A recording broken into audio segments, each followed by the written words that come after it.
Fala, gente, tudo bem? Eu sou o pastor Giovanni e nós estamos falando nesse segundo vídeo sobre os governos e os governantes no milênio. Nós já falamos, sobre Jesus como governante, a personificação do governo teocrático de Deus sobre a terra. Nós já falamos sobre o governo que será concedido na área da Palestina a Davi, o ressuscitado aqui, reinando juntamente com Cristo, debaixo da autoridade de Cristo, reinando e governando a partir da Palestina, juntamente com Cristo. E agora nós vamos falar sobre nobres e governadores que reinarão sob Davi, ou seja, debaixo de Davi, do governo de Davi, tá bom? Só enroscou aqui a nossa garganta, mas tomando um pouquinho de água, tudo se resolve. O que nós queremos dizer quando estamos falando sobre nobres e governadores que reinarão sob Davi no reino milenial? O que nós queremos dizer com isso? Nós estamos tentando dizer que na era milenar, Jesus Cristo será o Rei dos Reis e o Senhor dos Senhores, conforme nós lemos em Apocalipse 19:16. E como tal, Jesus, ele, será o soberano sobre um grande número de governantes subordinados, ou seja, que estarão debaixo dele, entre eles Davi, o rei Davi, e a Palestina será governada por esses indivíduos, como nós estamos relatando aqui.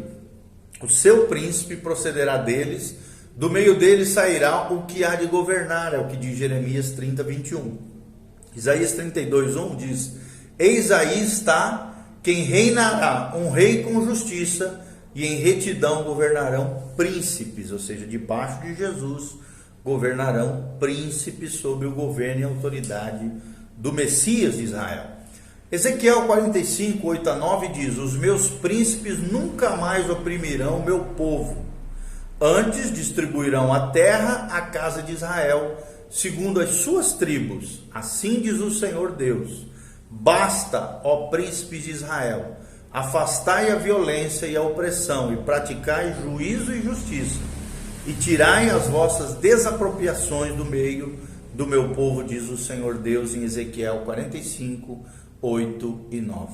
O Novo Testamento também revela que a autoridade sobre as 12 tribos de Israel será confiada à mão dos 12 discípulos, ou seja, além do reinado universal de Jesus, além do reino de Davi sobre a Palestina, haverá príncipes debaixo dessas autoridades, dentre eles os 12 discípulos de Jesus. Está lá em Mateus 19:28, a Bíblia diz: vós os que me seguistes, quando na regeneração o Filho do Homem se assentar no trono da sua glória, também vós assentareis em 12 tronos, para julgar as 12 tribos de Israel. Isso indicaria aqui na palavra de Deus, pensando um pouquinho sobre ela, que sob Davi haverá muitos governadores subordinados, os quais exercerão o poder teocrático de Cristo e administrarão o governo no milênio. Também surge um outro tópico muito importante: muitas outras autoridades menores governarão sobre esse governo teocrático de Cristo. O que nós queremos dizer com isso, quando nós estamos falando de muitas autoridades menores governarão? É que haverá ainda uma subdivisão menor de autoridade na administração do governo de Cristo. A parábola em Lucas 19, de 12-28, mostra que essa autoridade será atribuída a indivíduos sob 10 cidades ou 5 cidades no reino. Eles evidentemente prestarão contas ao líder da tribo, que por sua vez subordina-se ao rei Davi, que por sua vez está subordinado ao próprio rei Jesus. Ou seja, tais posições de autoridade são concedidas como recompensas pela fidelidade. O Antigo Testamento previu isso, está lá em Isaías 40:10, onde a Bíblia diz: eis que o Senhor Deus virá com poder e seu braço dominará, eis que o seu galardão está com ele, e diante dele a sua recompensa. Zacarias também 3:7 menciona isso que nós estamos falando.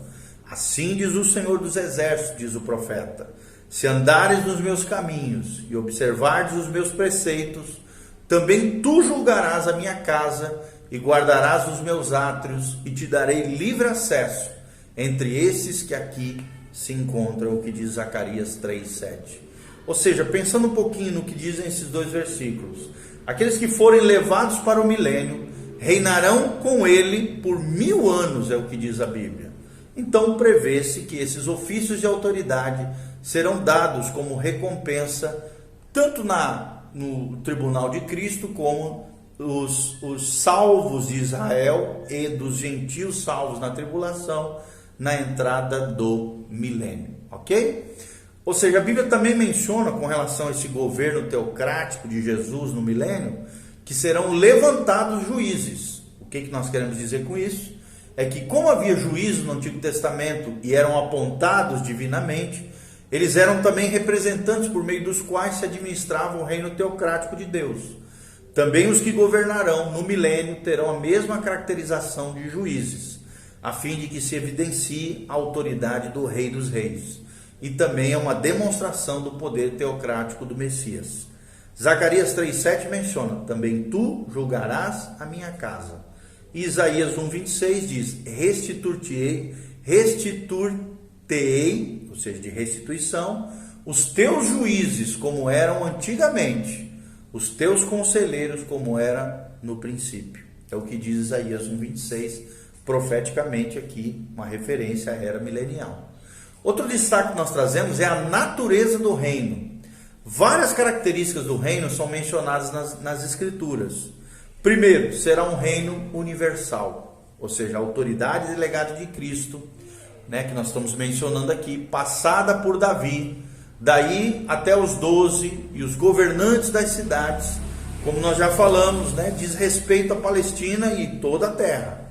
Já que Cristo será Rei dos Reis e Senhor dos Senhores, essa mesma delegação de autoridade também ocorrerá em outras porções do globo terrestre. Não haverá parte da terra que não experimente a autoridade do Rei Jesus. É o que diz Daniel 2:35, Daniel 7:14, versículo 27 também, Miqueias 4, de 1 a 2 e Zacarias 9:10.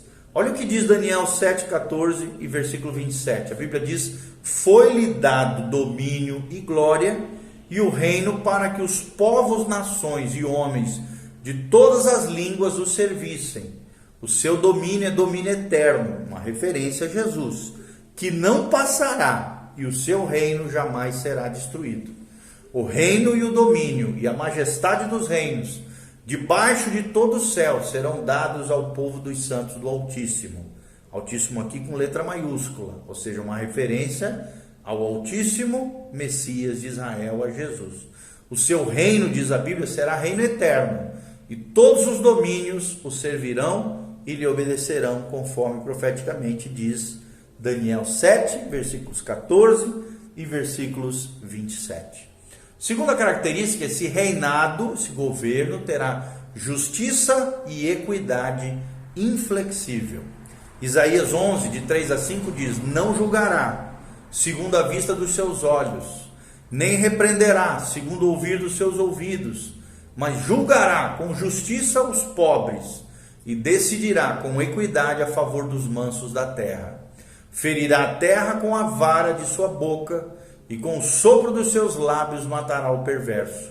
A justiça será o cinto dos seus lombos e a fidelidade o cinto dos seus rins, Aqui rins como uma referência do seu interior. Então o reinado terá justiça e equidade inflexível, conforme Isaías 11, de 3 a 5. Terceiro destaque, o reinado será exercido na plenitude do Espírito Santo. Isaías 11, 2 e 3 menciona, e eu vou citar aqui, o profeta Isaías: repousará sobre ele o Espírito do Senhor, o Espírito de sabedoria, de entendimento, o Espírito de conselho, de fortaleza, o Espírito de conhecimento, do temor do Senhor. Deleitar-se-á no temor do Senhor. Olha que coisa tremenda. Será esse reinado exercido na plenitude do Espírito Santo. E também Joel 2, 28 a 29 também menciona sobre isso. Esse governo também, a quarta característica, será um governo unificado. Ou seja, Israel e Judá não mais estarão divididos. Nem as nações estarão divididas uma contra a outra. Haverá paz, como nós falamos, não haverá mais guerras. o governo mundial cobiçado pelos homens em resposta à disputa internacional, não vai haver mais, conforme Ezequiel 37, de 13 a 28. E Oséias 1:11, a Bíblia Sagrada diz o seguinte: os filhos de Judá e os filhos de Israel se congregarão e constituirão sobre si uma só cabeça. Então aqui fala de uma unidade e também fala de um cabeça. Esse cabeça é Jesus de Nazaré. A quinta característica desse governo é que esse governo tratará sumariamente qualquer manifestação de pecado. Esse governo tratará sumariamente qualquer manifestação de pecado.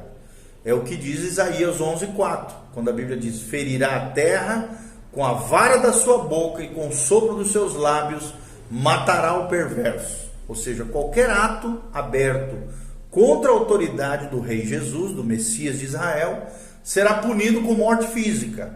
Parece então que a capacidade suficiente é dada aos santos por meio da plenitude do Espírito, do conhecimento universal do Senhor Jesus e da eliminação de Satanás, que vai estar preso por 1000 anos, e da manifestação da presença do rei para impedi-los de pecar. E em sexto lugar, esse reino será eterno, conforme Daniel 7,14. Nós já falamos e lemos aqui para vocês. Amém? Quem serão os súditos no milênio? É muito importante a gente entender essa pergunta também. Quem serão os súditos no milênio? E a resposta é que o reino teocrático terreno, instituído pelo Senhor Jesus, na segunda vinda, incluirá todos os salvos de Israel, também os gentios salvos no período tribulacional, que estiverem vivos por ocasião do seu retorno. As Escrituras deixam bem claro que todos os pecadores serão eliminados antes da instituição do reino. É o que diz Isaías 1:19 a 31, Jeremias 25, 27 a 33, Malaquias 3, de 2 a 6 e Miqueias 5, de 9 a 15 e Ezequiel 11, 21. Ou seja, o registro do julgamento das nações lá de Mateus 25, 35 revela que apenas os salvos entrarão no reino. A parábola do trigo e do joio de Mateus 13, de 30 a 31 e a parábola da rede de Mateus 13, 49 e 50 mostram que apenas os salvos entrarão no reino, e também Daniel deixa claro que o reino é dado aos santos. É o que diz Daniel 7, versículos 18, 22 a 27. A Bíblia diz: mas aos santos do Altíssimo receberão o reino e o possuirão para todo sempre, de eternidade em eternidade. Segundo lugar, como é que vai ser Israel no milênio? O primeiro destaque que nós trazemos é a restauração de Israel, que nós já falamos várias vezes em vídeos anteriores, mas vamos tratar aqui de maneira sintética e objetiva. Grande parte das profecias do Antigo Testamento trata da integração da nação na terra de Israel, já que as alianças não poderiam ser cumpridas lá atrás, a parte desse reagrupamento do povo de Israel. O reagrupamento associado à segunda vinda é observado, nas palavras do Senhor, descritas lá em Mateus 24, 30 e 31. A Bíblia diz: então aparecerá no céu o sinal do Filho do Homem. Todos os povos da terra se lamentarão e verão o Filho do Homem vindo sobre as nuvens do céu, com poder e muita glória. E ele enviará os seus anjos com grande clangor de trombeta, os quais reunirão os seus escolhidos dos 4 ventos, e de uma e de outra extremidade dos céus. Ou seja, esse reagrupamento é o principal assunto da mensagem profética, como nós mostraremos nos trechos seguintes. O primeiro deles, Isaías 27, 12. A Bíblia diz: e vós sereis escolhidos um a um, é o que diz o Senhor sobre Israel. Isaías também, 43, de 5 a 7, menciona o seguinte: trarei a tua descendência desde o oriente e a ajuntarei desde o ocidente. Direi ao norte: entrega, e ao sul: não retenhas. Trazei os meus filhos de longe, as minhas filhas das extremidades da terra, a todos os que são chamados pelo meu nome. E os criei para a minha glória, e que formei e fiz, é o que diz Isaías 43. Tem um outro trecho da Bíblia que diz: e será que depois de os haver arrancado tornarei a compadecer-se-me deles e os farei voltar, cada um a sua herança, diz o Senhor, cada um a sua terra, conforme Jeremias 12:15. Jeremias também 24, versículo 6, a Bíblia diz que os farei voltar para esta terra.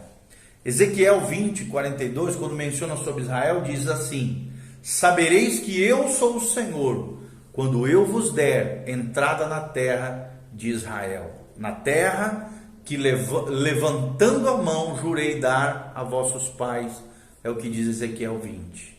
Ezequiel 28:25-26 diz: assim diz o Senhor, quando eu congregar a casa de Israel dentre os povos, entre os quais estão espalhados, e eu me santificar entre eles, perante as nações, então habitarão na terra que dei a meu servo, a Jacó, e habitarão nela seguros. Quando é que isso vai acontecer? No milênio. Oséias 2:9 também tem uma profecia tremenda, milenial a Israel, quando diz: mas eu sou o Senhor, teu Deus, desde a terra do Egito. Eu ainda te farei habitar em tendas, como nos dias das festas. Oséias 12:9. E Joel 3:1 diz: eis que naqueles dias e naquele tempo em que mudarei a sorte de Judá e de Jerusalém. Amós 9:14-15 diz: mudarei a sorte do meu povo Israel, reedificarão as cidades assoladas e nelas habitarão, plantarão vinhas, beberão seu vinho, farão pomares, lhe comerão o fruto, plantá-los-ei na sua terra, e dessa terra que lhes dei já não serão arrancados, diz o Senhor, o teu Deus.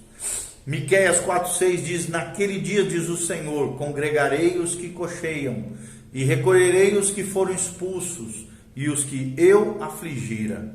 Sofonias 3:20, a Bíblia Sagrada também diz a Israel, essa profecia messiânica, milenial, é que naquele tempo eu vos farei voltar e vos recolherei, certamente farei de vós um nome, um louvor entre todos os povos da terra, quando eu vos mudar a sorte diante dos vossos olhos, diz o Senhor. E Zacarias 10:10, a Bíblia Sagrada diz: porque eu os farei voltar da terra do Egito e os congregarei da Síria, trá-los-ei da terra de Gileade e do Líbano, e não se achará lugar para eles. Zacarias 10:10. Assim, vendo tudo isso que nós mencionamos, todos esses textos proféticos sobre o milênio, vemos aqui essa esperança a Israel, tema principal de todas essas passagens proféticas que serão cumpridas a partir da segunda vinda de Jesus, o segundo advento de Cristo, em glória e graça, vindo sobre a terra com miríades de anjos. Glória a Deus por isso.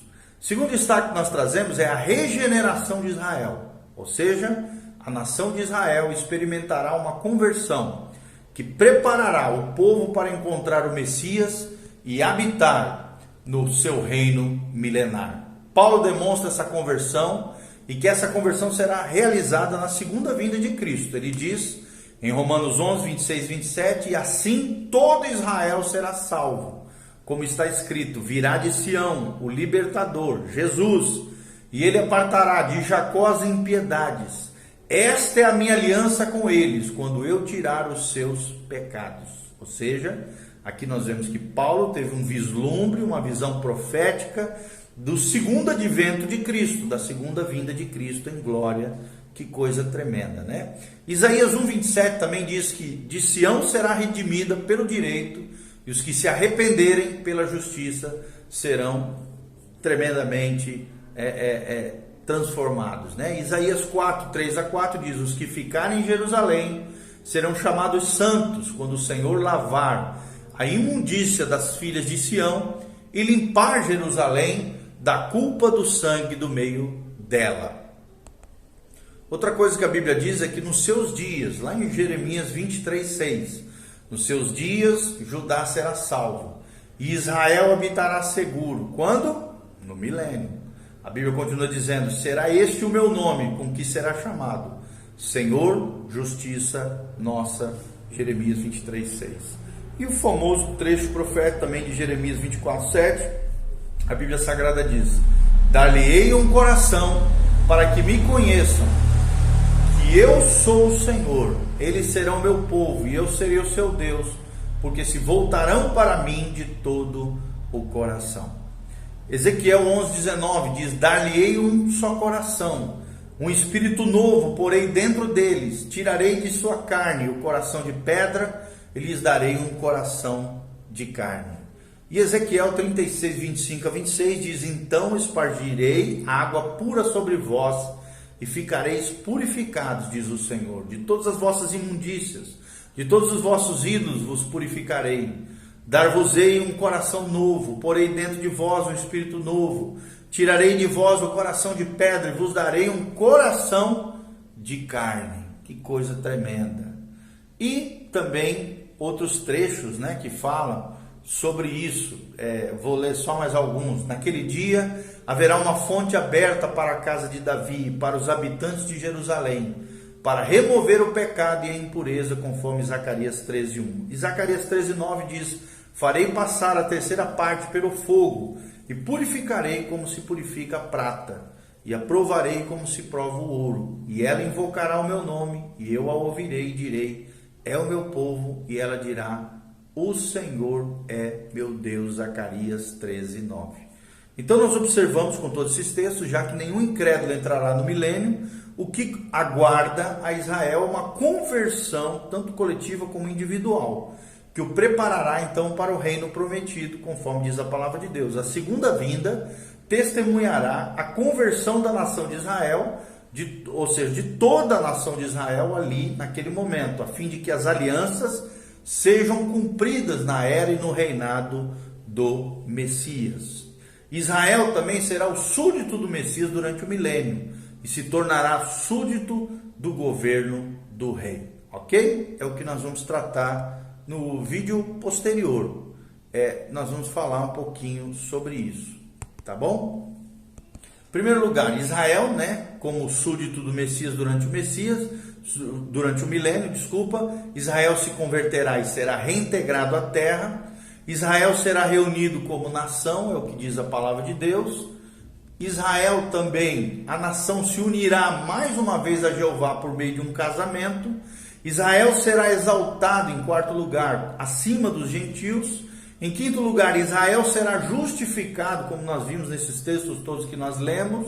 Em sexto lugar, a nação de Israel será testemunho de Deus durante o milênio. E em sétimo, Israel será embelezado para glorificar a Jeová, conforme Isaías 62:3, Jeremias 32:41 e demais textos da palavra de Deus. Ok? Tudo isso é o que vai acontecer com Israel na era milenar. Siga-nos nas redes sociais que aqui estão e compartilhe com outras pessoas. Amém e amém. Se você quiser contribuir conosco, também tem aqui no link do YouTube como você